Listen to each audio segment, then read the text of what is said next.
pasurive të paluajtshme në Shqipëri po përjeton një transformim të thellë. Urbanizimi i shpejt, kthimi i diasporës dhe rritja e interesit nga investitorët e huaj kanë bërë që çmimet të rriten ndjeshëm, veçanërisht në qytete si Tirana, Durrësi dhe Vlora. Tirana mbetet një pikë kyçe për investimet në apartamente dhe zyra, duke parë një zhvillim të vazhdueshëm urbanistik dhe ndërtim të rezidencave të reja. Ky treg ka përjetuar zhvillime të rëndësishme gjatë dekadës së fundit. Me rritjen e kërkesës urbanizimit dhe rritjes së interesit nga diaspora dhe investitorët e huaj, sektori ka hyrë në një fazë dinamike dhe sfiduese. Çmimet për një apartament në Tiranë fillojnë nga rreth 900 euro metri katror në periferi dhe arrin deri në mbi 2500 euro në metrin katror në zonat qendrore dhe elitare. Edhe qytetet bregdetare si Saranda dhe Vlora po njohin një bum ndërtimesh dhe interes për prona turistike.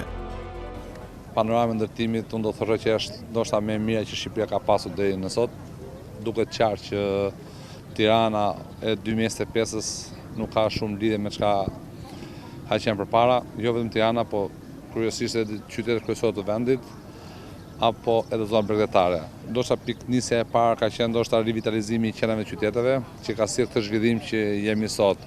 Shihet qartë që roli i sektorit ndërtimit ka ndoshta meritën më të madhe në transformimin e Shqipërisë tonë, Tiranës apo qyteteve të tjera. Spari ka të bëjë ndoshta edhe me vetë rritjen ekonomike që ka Shqipëria apo që ka gjithë sektori ndërtimi në Shqipëri dhe jashtë saj. Arsyeja e dytë sigurisht cilësia e ndërtimit sot nuk është më e njëjta me çka qenë përpara. Sigurisht që edhe kosto është një faktor kryesor që jemi sot, flasim për banesa sociale, ndërsa për Bregdetin ka të tjera arsye. Do sigurisht që kosto e ndërtimit, taksat që ne paguajmë, infrastruktura e gjitha, shpenzimet që kanë të bëjnë me ndërtimin e një pallati, një godine apo një kompleks turistik, janë sot shumë të larta që i paguajnë ndërtuesit dhe këto sigurisht që do të reflektojnë në çmimin përfundimtar të një apartamenti. Por rritja vjen me sfidat. Mungesa e rregullave të qarta urbanistike, legalizimet e ndet pa përfunduar dhe spekulimet në çmime po krijojnë paqartësi për blerësit dhe investitorët. Po ashtu ndërtimet e reja shpesh fokusohen në luks, duke lënë në arrest shtresën e mesme që ka nevojë për banesa ekonomike. Kjo tjetra që më mirë në pallat të ri ose në ndërtim ekzistues, si themi ne, pak a shumë të gjithë shitësit kanë vajtë në një vlerë në raport çmimet me tregun. Ekzistueset normalisht nuk duhet ta kenë atë vlerë, por është edhe ky problemi tjetër, se nëse përsupozojmë unë e kam shtëpinë në pallat ekzistues. Do të ardhurat e mia janë paga ime dhe paga e bashkëshortes. Do ta shes këtë në pallat ekzistues. Problemi është që me aq sa do shes çatë nuk merr dot një pronë të re në një ndërtim të ri. Se minimalisht është 2 fish vlera e blerjes në një pronë të re. Një apartament, një familje që punon në ministra. Patjetër që po. Patjetër që po, mund ta bler. E blen, ne trajtojmë raste pafund. Ne aktualisht kemi rastet që janë miratura nga qeveria të kredive të buta, që kryesisht të gjithë kene për plasën. Kene flas si agjenci dhe normalisht dhe ato janë me kredi, madje ato janë me financim pothuajse 100%. Për familjet e reja në faktin politik që nuk është se ka të bëjë shumë me ndërtimin, sigurisht ndërtuesi sot, qoftë ju e dini, është i vetmi biznes në Shqipëri që paguan një taks 3% vetëm të pastrejet për çiftet e reja, për njerëzit në nevojë, po themi.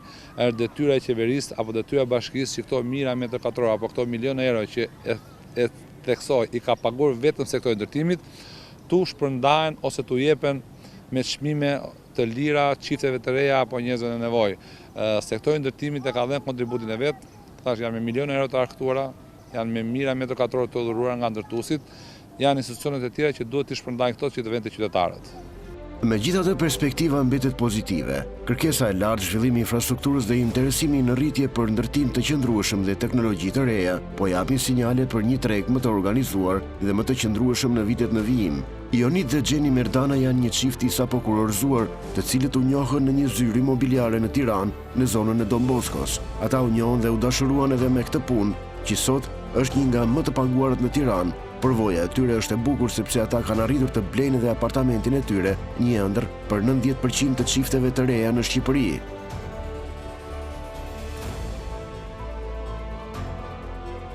Ne kemi marrë një kredi hipotekore, duke qenë se kredin e but nuk arritëm të ta merrnim, por nuk është që na ndikojnë zgjedhjet e tona.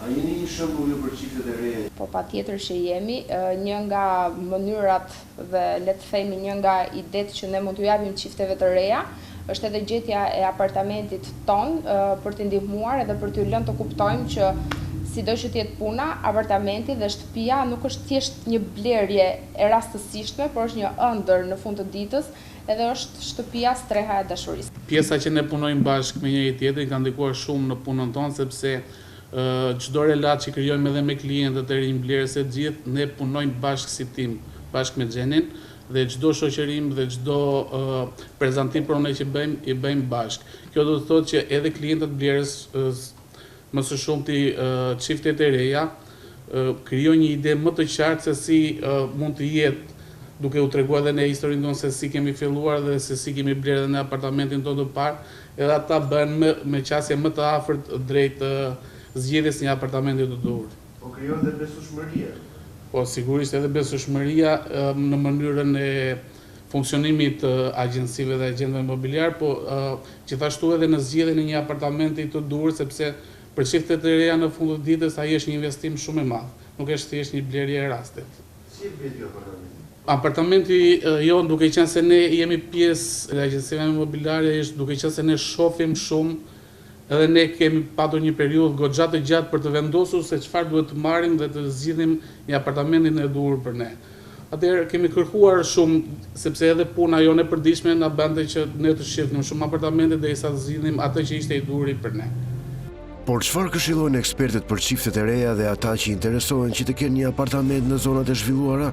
Sigurisht që studentët e rinj duhet të nisin që të krijojnë kapitalet e tyre që ta kenë më të lehtë për të marrë një shtëpi në të ardhmen, sepse sot duam apo s'duam ne, Shqipëria është bërë vetëm Tirana dhe të gjithë studentët janë të fokusuar drejt Tiranës dhe është shumë e drejtë ajo që nuk kthehen më mbrapa, sepse edhe mundësitë këtu janë më të shumta, si për punësim, si për cilësi jetese dhe për të gjitha. Dhe sigurisht që ata duhet që ta marrin më me të krijojnë ato kapitalet e tyre që edhe në të ardhmen kur ata të kenë mundësi për të blerë një apartament ta kenë edhe akoma më të lehtë nga ana financiare. Cilat janë sfidat me të cilat po përballen sot ndërtuesit dhe blerësit? Ndoshta më kryesorja ka të bëjë me problematikën e punësisë së pronës. Kjo problematik man pending, man të penguar, man të frenuar një ser projekte qoftë privat, po ndoshta edhe projekte shtetëror. Pra do të thoja që kjo është ndoshta pika më e dobët e ndërtimit.